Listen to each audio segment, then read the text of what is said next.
बड़े अरमानों के साथ थोड़े से सिक्के लेकर विमलावती शॉल खरीदने आई थी। इसका क्या दाम है? बस 10 सिक्के का है जी। बहुत महंगी बोल रहे हो। इतनी महंगी दुशाला कौन लेता है विजयनगर में? मैं लेती हूँ। हाँ? विमलावती महिला की चमक दमक देखती रह गई। क्या रेशम की साड़ी थी, दोनों हाथों में ऊपर तक सोने की चूड़ियाँ। ये कोई और नहीं, राज ज्योतिष की पत्नी थी। अब उसके सामने विमलावती को कौन भाव देता? विमलावती राज ज्योतिष की पत्नी की ऐसी आओ भगत देखकर जल भुनकर सीधी अपने घर पहुंची। एक एक दो दो के सिक्कों में चील कौओं की कहानी लिख के खुश होते रहोगे? कुछ ऐसा काम करो जिसमें सिक्के ही सिक्के हो। तुम ज्योतिषी क्यों नहीं बन जाते? भविष्य बताना हंसी का खेल है क्या? यहाँ कलम चलाकर कहानियाँ लिखते हो, वैसे ही वहाँ ये पासा फेंक के बना देना कोई कहानी। स्त्री हट के आगे तो बड़े बड़े हार जाते हैं। कमलेश कहाँ तक टिकता? कमलेश अपना झोला लेकर मार्केट में आता है और चबूतरे पर एक कोने में ज्योतिष का बोर्ड लगाकर बैठ जाता है। जानो अपना भविष्य जानो, जानो अपना भविष्य जानो। सुबह से दोपहर हुई, लेकिन कोई अपना भविष्य जानने के लिए नहीं आया। कमलेश घर जाने के लिए उठा ही था कि रुको ना भैया, रुको। मैंने अपने पति की दी हुई बहुत कीमती अंगूठी घुमा दी है। क्या तुम बता सकती हो वो कहाँ है? मैं कैसे बता सकता हूँ? मैं ही तो बता सकता हूँ। पासा फेंक के बना देना कोई कहानी। और फिर कमलेश पासा फेंकता है। कहाँ मुसीबत में फंसा दिया विमलावती ने। ये फांसा देख के क्या बताऊं इस महिला को।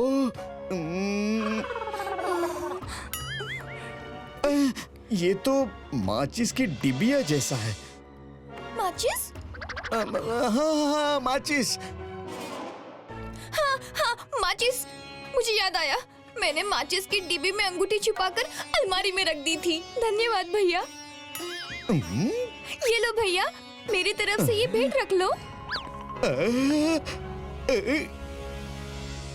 देखा, पूरे महीने भर भी कागज पे कलम घिसते ना, तब भी इतनी आमदनी नहीं होती जितनी एक दिन में हुई है।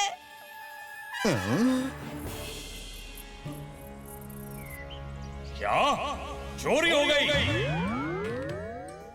ये अफरा तफरी चोरी की वजह से थी। किसी ने राजमहल से हीरे जवाहरात से भरे पूरे 40 डब्बे चोरी किए थे। राज ज्योतिष भी चोर का पता नहीं लगा पाए। मुझे थोड़ा समय चाहिए होगा महाराज। और कौन है हमारे दरबार में जो चोरों का सुराग पता लगा सके?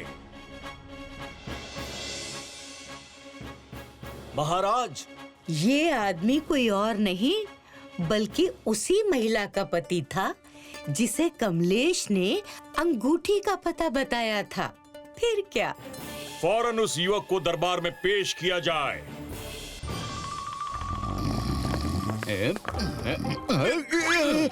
अरे कौन हो? कहाँ ले जा रहा हो मुझे? अरे यही है वो युवक महाराज। हमने सुना है कि तुम बहुत सटीक भविष्यवाणी करते हो। बताओ, राजमहल में चोरी किसने की? स्मरण रहे, भविष्यवाणी गलत हुई तो काल कोठरी में डाल दिए जाओगे।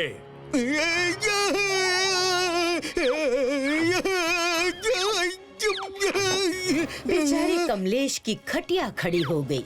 वो कोई ज्योतिष तो था नहीं, लेकिन महाराज से ये कैसे कहता? अपनी पत्नी को कोसते हुए उसने फिर पासा फेंका। क्या दिखता है युवक? 3? क्या 3 चोरों ने मिलकर चोरी की है? हाँ महाराज। वो किस दिशा में गए हैं बताओ। 3 दिन का समय दीजिए महाराज। जाओ, दिया समय। लेकिन अगर 3 दिनों के बाद भी तुम चोरों और खजाने का पता नहीं बता पाए तो तुम्हारे साथ क्या होगा तुम जानते हो।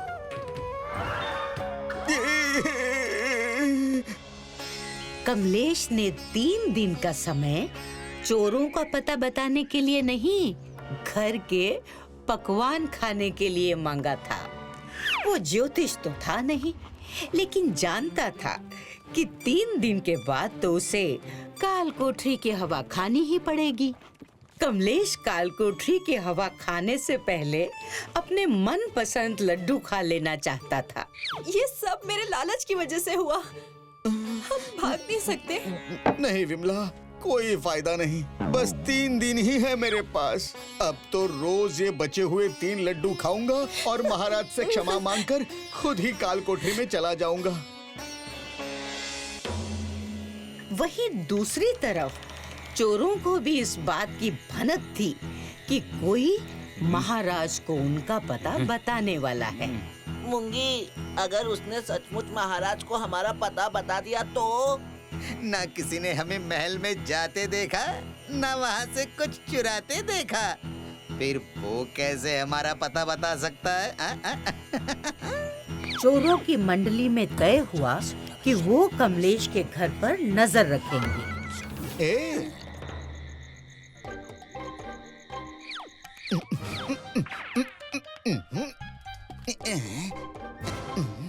पहला, ये तो गया, अब बस 2 बाकी है।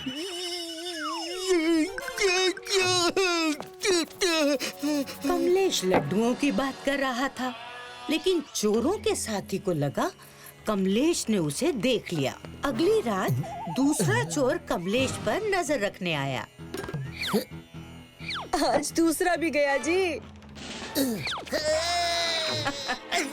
उसकी अगली रात चोरों का सरदार खुद सच्चाई का पता लगाने के लिए आ गया।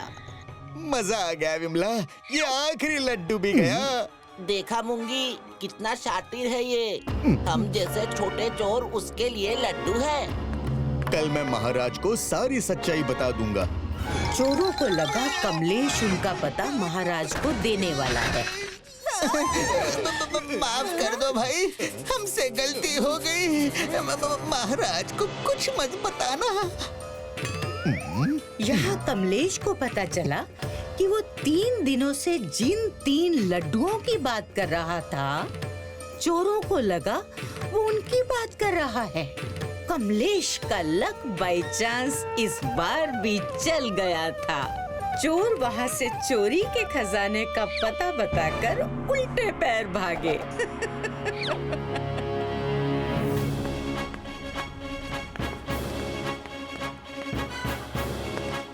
महाराज, मेरी सारी शक्तियाँ सीमित है। अब मैं या तो आपको चोरों का पता बता सकता हूँ या लूटे हुए खजाने का पता। बताइए, आप क्या पाना चाहते हैं, चोर या खजाना? ये बोलते हुए कमलेश को बहुत डर लगा, क्योंकि खजाने का पता बताकर चोर तो भाग चुके थे। कहीं महाराज ने चोर का पता बताने को कहा तो? चोर! चोरों का पता जानकर हम क्या करेंगे? हमें अपने गहने वापस चाहिए। कमलेश का लक बाय चांस यहाँ भी चल गया। कमलेश ने जहाँ बताया था, चोरी हुए सारे गहने वहीं मिल गए। खुश होकर उन्होंने कमलेश को राज ज्योतिष का पद देना चाहा, लेकिन कमलेश जानता था कि लक बाय चांस चलता है, हरदम नहीं। क्षमा करें महाराज, मेरी सारी शक्ति इस खजाने को ढूंढने में चली गई है। मैं इस पद के लिए योग्य नहीं हूँ।